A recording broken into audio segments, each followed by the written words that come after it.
Good morning, everyone. My name is Corina Sandu, and I'm a professor at Virginia Tech. It is my pleasure to give you a short presentation on some of my research related to Terramechanics and off-road vehicle performance.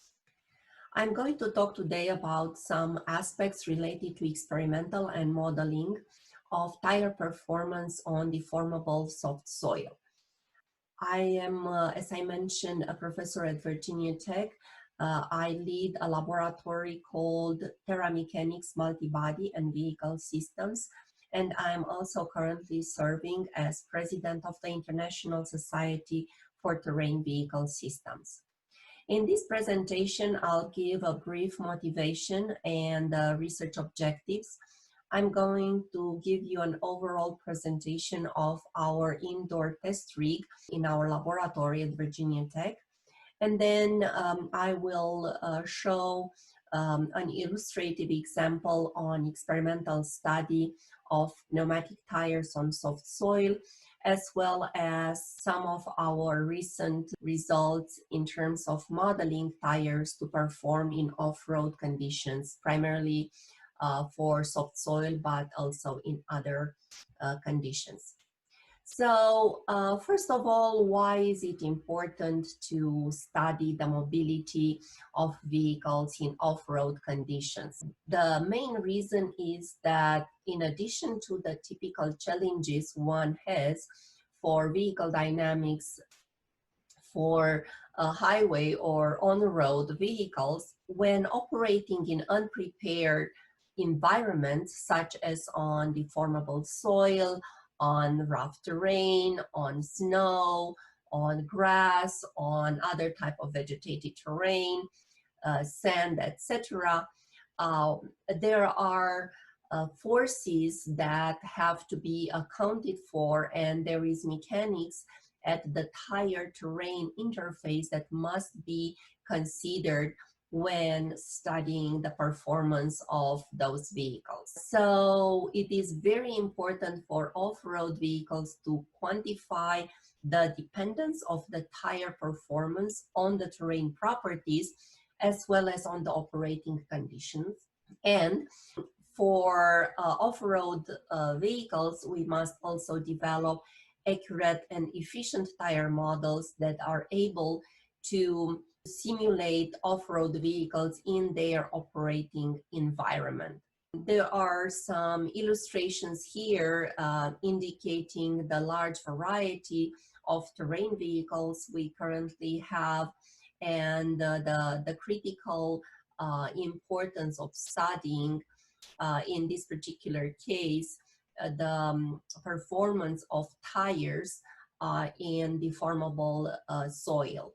Of course, very important is for us to also study track vehicles or leg robots in off-road conditions, but this specific presentation will focus on tires on deformable terrain.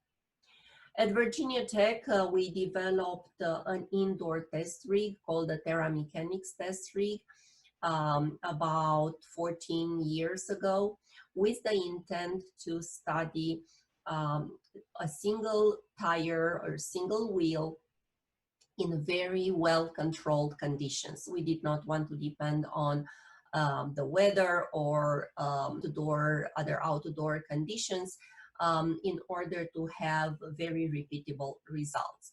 Our test rig is illustrated here in two configurations. In the left corner, we have the test rig configured for testing on soil. In the upper right corner, configured for testing on ice. The test rig is actuated via two motors. One actuates the entire carriage along the 25 feet of the test rig, so about 8.3 meters. And also another motor actuates the tire. Of course, by creating a relative velocity at the tire terrain interface by the difference in the torques applied on the two motors, we can test the tire at a very large range of slip ratios from negative to positive 100% slip if we want so. The normal load can be controlled within 3% of accuracy. We can also impose camber angles between -8 and +8 degrees, and toe or slip angles between -25 to +25 degrees. We are also able to collect all the forces and the moments due to the tire terrain interface or interaction via piezoelectric Kistler P650 sensor. When testing on soft soil, it is very important to know the conditions under which a specific test is being done. It's very important to have the soil characterized, which we've done using geotechnical standard procedures.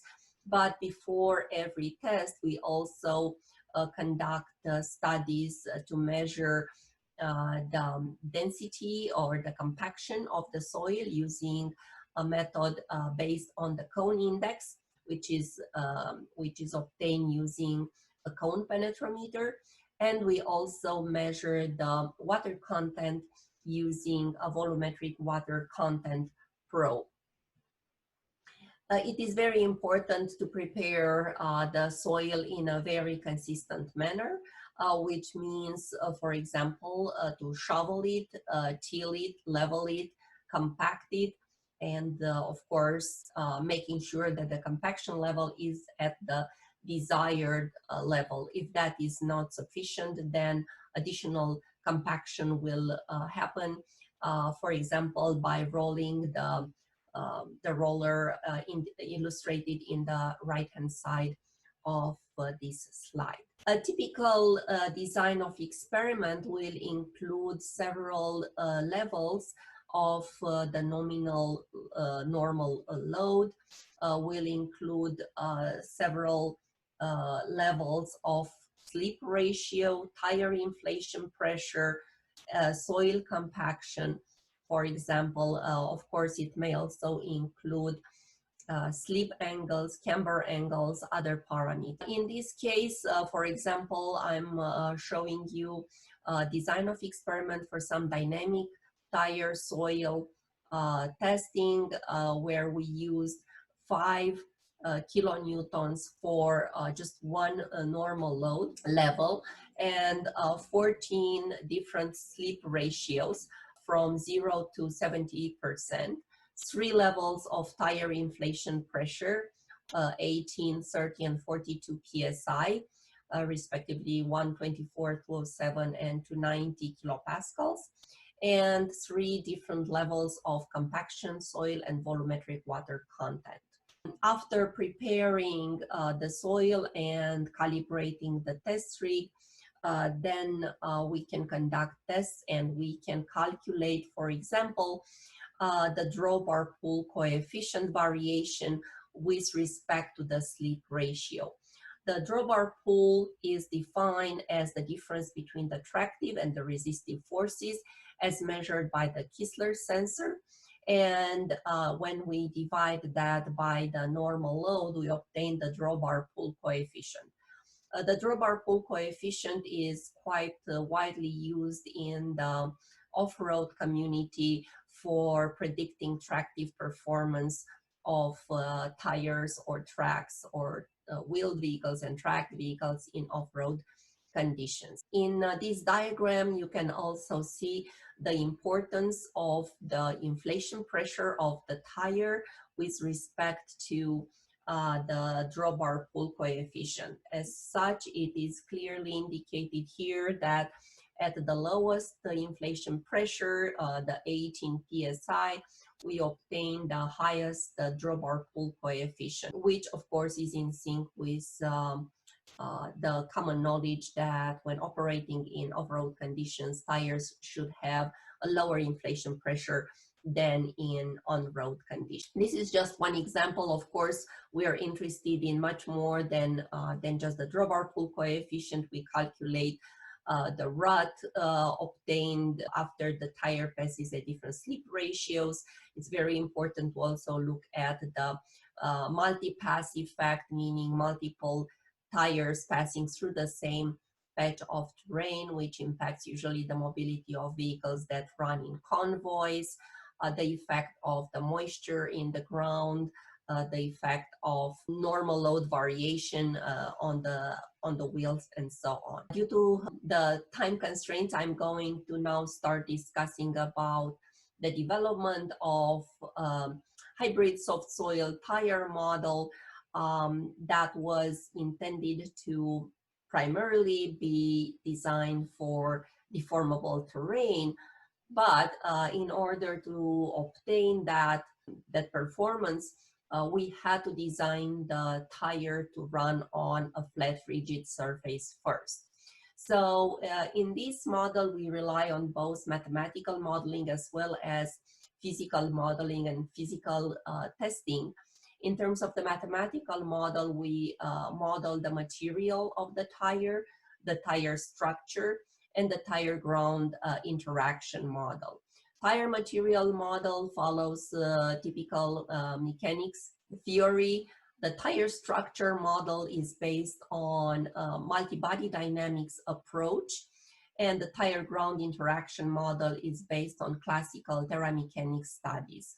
Of course, we had to use experimental data both for parameterization as well as for validation. So this model basically is at the intersection between tire modeling, multi-body dynamics, Terramechanics, and vehicle simulation, because at the end of the day, that is the reason for which we want to develop such tire models. I'm going to talk more about the tire contact with deformable terrain, as this is the focus of today's presentation, and skip the part where we develop the implementation for the rigid flat surfaces. For the rigid flat surfaces, we are of course very interested in modeling the friction at the tire road interface. For the deformable terrain, the effects are a little bit more complex. For example, if the diagram on the right represents the mesh of a deformable terrain, when the tire comes in contact with one of those contact nodes, that normal vector is going to be decomposed into horizontal contact velocity that will induce shear stress by the internal soil friction and will produce an effect called horizontal soil bulldozing, and a vertical component which will create soil compaction and radial soil displacement. The tangential contact velocity will create a shear stress, and the normal contact velocity will lead to plastic soil deformation. So all of these effects are very important in calculating the forces that act on the tire due to its interaction with deformable terrain. In the case of our model, we use 3 different ways to parameterize the tire. First was model analysis, doing some experimental work to collect some of the parameters needed for this hybrid soft soil tire model. And the name hybrid stands because of, again, it is a combination between lumped mass parameters and other types of contact and contact models for both on-road and off-road conditions. The next venue to collect the parameters for the tire model was finite element analysis, and finally test data. All of these parameters were optimized and used in our model. I would like to emphasize the fact that the model that we developed, the HSSTM, uses a limited number of parameters, much smaller than other tire models in its semi-analytical class type of models. Of course, we validated our final product, the tire model we obtained versus experimental data collected indoor on the Terramechanics test rig. So just to give you an example, in this diagram, we have the longitudinal force versus slip ratio plotted with the continuous blue line, the test data. The error bars indicate the standard deviation in the test data, and the orange dash line represent the simulation fit. And as you can see, we have a very good agreement. On the right side, we have the cross-plot validation for the longitudinal force as well, where you see the test data collected. R square is 0.91 in this case, so that indicates a very high correlation. In these diagrams, you have the cross-plot validation for the wheel sinkage, the lateral force, and the aligning moment. All three of them having very good R square, indicating good correlation, close to all of them 0.9, it's 0.8998 for the wheel sinkage, 0.9263 for the lateral force, and 0.834 for the aligning moment. So after this validation, we can now trust our tire model, and we can construct a quarter car vehicle model to illustrate the behavior of our tire model in rigid surface conditions. In this case, on the left, you see the visualization of a maneuver such as parking and turning in place. All the colored lines, the red ones represent the normal forces, the vertical forces. The yellow ones represent the forces in the tangential surface to the tire. On the right side, our tire model climbing up a ramp, and you can also see the forces getting into the tire illustrated with red. Finally, since our main intent was to use the tire for soft soil simulations, I am illustrating here the way that the tire behaves on the sandy loam on which the physical tire was tested, also illustrating the history of the terrain where you can easily see the sinkage.